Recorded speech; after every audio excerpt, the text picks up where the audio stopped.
আজকের গল্প বউয়ের ভয়ে। এক রাজা একদিন দেখতে চাইলেন তার রাজ্যবাসীদের ঘরে কার হুকুম চলে, স্বামীর নাকি স্ত্রীর। তিনি রাজ্যে ঘোষণা করলেন, যার যার ঘরে বউয়ের কথা মানা হয় তারা রাজপ্রাসাদে এসে এক হাঁড়ি করে রসগোল্লা নিয়ে যাবে, আর যার ঘরে স্বামীর কথা চলে সে পাবে একটা সুন্দর ঘোড়া। পরের দিন সমস্ত রাজ্যবাসী হাজির, সবাই এক হাঁড়ি করে রসগোল্লা নিয়ে ঘরে চলে যেতে লাগলো। রাজা ভাবলেন, সন্দেহ হয়ে গেল, এখনও কি এমন একজনকেও পাওয়া যাবে না যার ঘরে স্বামীর কথা চলে। এমন সময় একজন এলো, লম্বা চওড়া স্বাস্থ্য, ইয়া বড় গোঁফ। সে এসে বলল, আমার ঘরে আমারই কথা চলে। রাজা বেজায় খুশি হলেন। তিনি বললেন, যাও, আমার ঘোড়াশাল থেকে সব থেকে ভালো ওই কালো ঘোড়াটা তোমায় দিলাম। লোকটা ঘোড়া নিয়ে চলে গেল। রাজা খুশি মনে বললেন, যাক, অন্ততপক্ষে একজনকে তো পাওয়া গেল। কিন্তু কিছুক্ষণ পরই দেখা গেল সেই লোকটা ঘোড়া নিয়ে ফিরে এলো এবং বলল, রাজামশাই, আমাকে ঘোড়াটা পাল্টে দিন।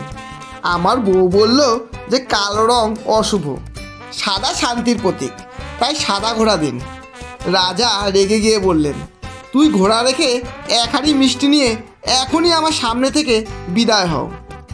রাতের বেলা মন্ত্রী এসে বলল, রাজামশাই, সবাই তো এক হাঁড়ি করে মিষ্টিই নিল। মিষ্টির বদলে আপনি যদি অন্তত 5 কেজি করে চাল দিতেন তো আপনার প্রজাদের কিছু সাশ্রয় হতো।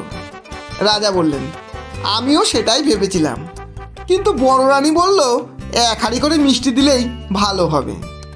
মন্ত্রী শুধালো, রাজামশাই, আপনাকেও কি হাঁড়ি থেকে মিষ্টি প্লেটে বেড়ে দেব?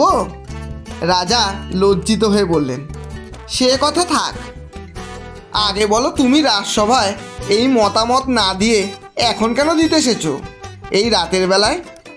মন্ত্রীর লাজুক উত্তর, আগামীকাল সকালেই বলতাম, কিন্তু আমার বউ বলল সকালে নয়, এখনই যাও আর রাজামশাইকে বুদ্ধিটা দিয়ে এসো, যাতে করে পরের বারে চাল দেওয়ার ঘোষণা উনি দেন। রাজামশাই স্বস্তির হাসি এসে বললেন, শেষ এক হাঁড়ি মিষ্টি বেঁচে আছে, এটা তুমি নিয়ে যাবে নাকি আমি তোমার ঘরে পাঠিয়ে দেব? ধন্যবাদ। গল্পটি যদি ভালো লাগে একটা লাইক অবশ্যই দেবেন এবং বন্ধু ও প্রিয়জনদের শেয়ার করে চ্যানেলটি সাবস্ক্রাইব করে পাশে থাকবেন।